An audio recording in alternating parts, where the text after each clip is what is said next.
Hey, welcome guys. Good afternoon, and we are at the SJC Boxing, and it's the 36th year anniversary since this boxing year. And I am with a military, a Hall of Famer, an amateur champion. Can you introduce to the fans who you are? My name is Oscar Montilla. You can back here. They can see you. They can see you. Go ahead. I am with. My name is Oscar Montilla, out of North Fort Myers. I'm a Lee County resident, and I'm a U.S. Army retired, and a 1996 light heavyweight gold medalist. Oh, wow. So tell me a little bit about how you started in boxing. Well, I started in boxing in the year 1989. 1989, me and my family, me and my mom and dad, we originally relocated to Florida in 88. We lived in 1 year in Tampa, and then we relocated to Cape Coral in 89. And then in 1989, I tried out a couple sports. Right. In high school. At that time I was a student and high school student in Cape Coral High School. That's what I was going to school at. And I tried out football, I tried out wrestling, long story short, I didn't cut out for it. And then football, I tried out football, and I had to try out for the team, and what ended up happening is the guy had to, you try out, the guy coming charging at you, and then you gotta try to stop him, right? You gotta try to stop him. But getting away. But I guess it's against the rules to use your head in football. So what I did was I used my leg, and I tripped him. And it's like, nope, you cut out. You can't do football. So football's out of the question. So I tried out wrestling. Okay.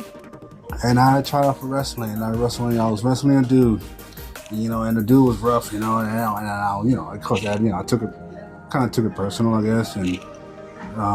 Long story short, in that match, he had me in some sort of crazy headlock or with his foot and hands and everything, and then and next thing you know, I out of naturalness, I bit him. So I ended up biting him, and the coach saw that. I was like, no, oh, no. You can't be here now. So yeah, I had a trouble time in high school. I had to fight through bullyism. I had to fight through bullies and stuff. Bullies try to take my school lunches and take my books and everything and break into my lockers. Then I found out about Steve at HJC. He had the first gym was in Fort Myers, off of Jackson Street. It was an open yard lumber house. Okay. I went there. I tried out. I sparred. I trained there. How old were you when you started? 14. 14 years old. I was 14 years old. I was 14, and at that point in my life, they treat me like family, and then from that point on, I was a part of the SJC team for the whole 4 years during high school, with a total of 85 fights.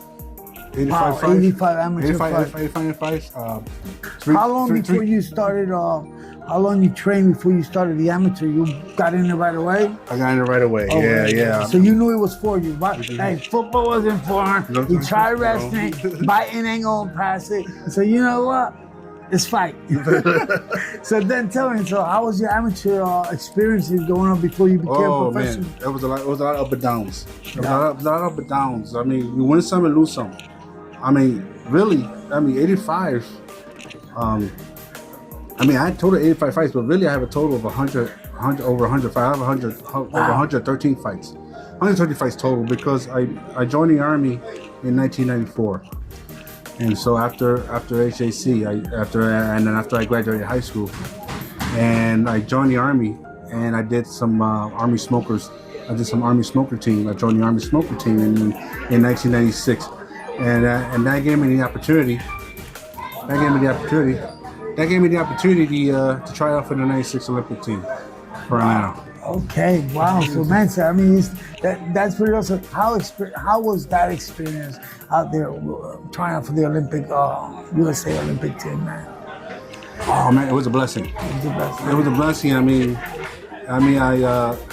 I'm surprised. I mean, my Army unit they supported me to go and do what I do best, and then let me do what I wanted to do. But then, it's like an award. They awarded me to go do it. You know what I mean? Did you get to box? You was in the Army, because I know some fighters myself that. In fact, let me tell you guys a story. Why I knew boxing was for me, the very first time I put gloves on, my stepbrother threw a right hand, broke my nose. So that's every boxer's favorite fear. So he says, hey, I already broke my nose, so I'll admit it, man. So tell me, after the Olympics, man, so what happened? You went to 1976, the Olympics? What year? But the 1996. 96 Olympics, okay. So I won the gold medal for the U.S. Army team. The U.S. Army team, okay, in 1996. Wow. Yes, and then for the 96 Olympics. Oh man, look at that. And that's it was the Soldier Olympics. Wow, yes. There we go. So I mean, it was the first time ever they had a soldier team, a U.S. Army team in the Olympics at that time. So we had that happened on the side, and I fought in the light heavyweight division at the time, and so. And for many that don't know, the military has the Hall of Fame. They got Hall of Famers in the military, Marines. They all have them because Mercer fought in Mercer. Yes, Mercer. That's my boy. My man, that's my buddy. Yeah, Gladden, who has a gym out there. There by not Jacksonville, but oh man, my bad. Gladden's boxing gym. But yeah, we got Ray Mercer. We got Mark Lanton. Yes, Mark Lanton, who's also part of the SJ Boxing. He's also a military boxing man. He was also in the military boxing team as well. So then you came here. Now you're a pro fighter. So tell me, man, your career boxing at that time, man, you had some bulls fighting, brother. What? You had some bulls fighting back in '96, man. The heavyweight division was fully loaded. Oh yeah, man. I fought all kinds of monsters, man. I mean, they were tough. They were tough. I was fighting guys out of, it's not only in the Army. I mean, there was guys from the Air Force, there was guys from the Navy, there was guys from the Marines. So they all ready to go, man. They were hot, man. And hot, but you know what, man? I was motivated and I was supported, and I was living the life, and I knew when I was living my purpose at that time, man. You know what I mean? And I was living the high life at that time. I was living the high life at that time, and I thank God. I thank God for it every day. I mean, I always wish I could rewind and go back to that point in life right there. You know what I mean? Because after that, after that happened, man, I was still in the Army. I was in an indefinite status, so I did 20 years. So wow, so thank you. I see this man is so proud. He's a sergeant, master sergeant. Yes, so wow. So how many ranks you earned in the military?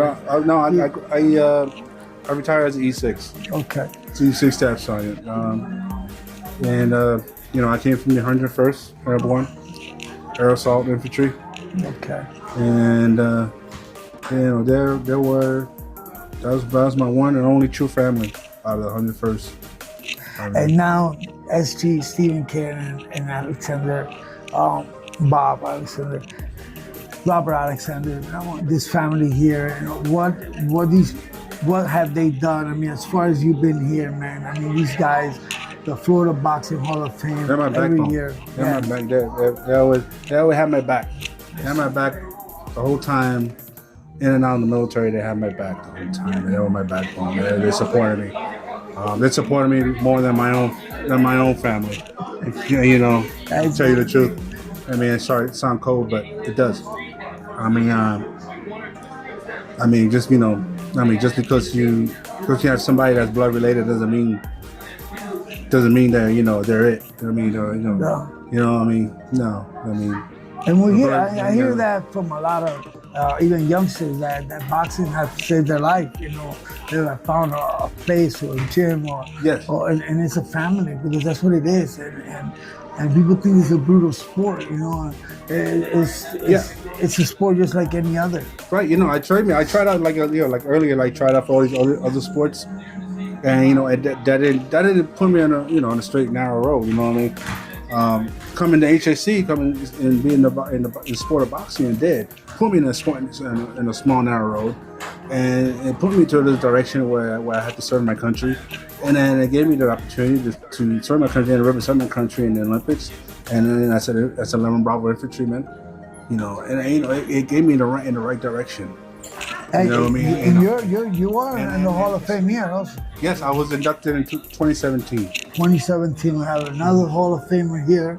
And listen, congratulations, man. Thanks for coming out here. Today is the 36th year anniversary that we're celebrating here today. The best hot dogs and the best burgers right here. We've had them. Now, last night we lost the icon in boxing. And I want you to put Big George Foreman, man. When you hear that name, Big George Foreman, I know we all grew up watching him. What comes to your mind, boss? That's crazy. I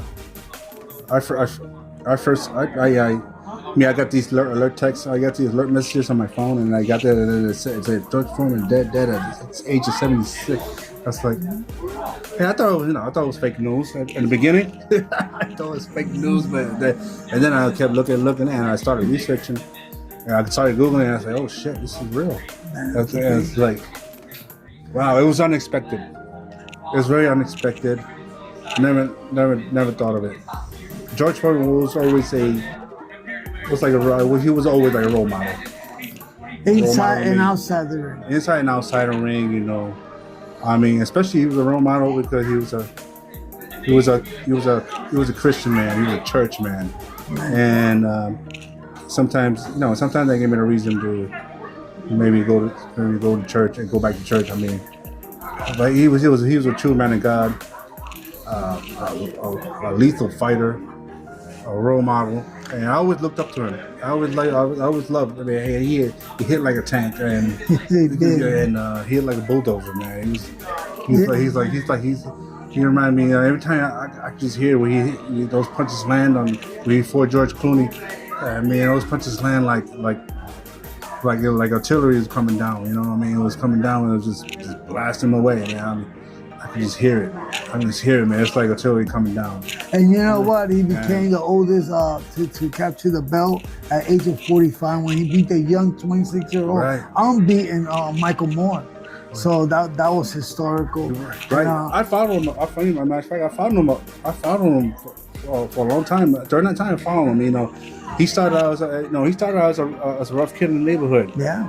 And he started out as a rough kid in the neighborhood, and you know, and then what saved him, he started going to church, and it changed his ways, and then he went into boxing to keep him on the streets, you know, and then he ended up going to the Olympics and everything, and he did pro and all that, you know, and then he retired, and then he got inducted into the International Boxing Hall of Fame, and then he broke the retirement and came back because I learned this a while back. I learned he came back to fight pro. After he got inducted, because he had a gym, he wanted to open up a gym for the kids at the place where he's from in Texas.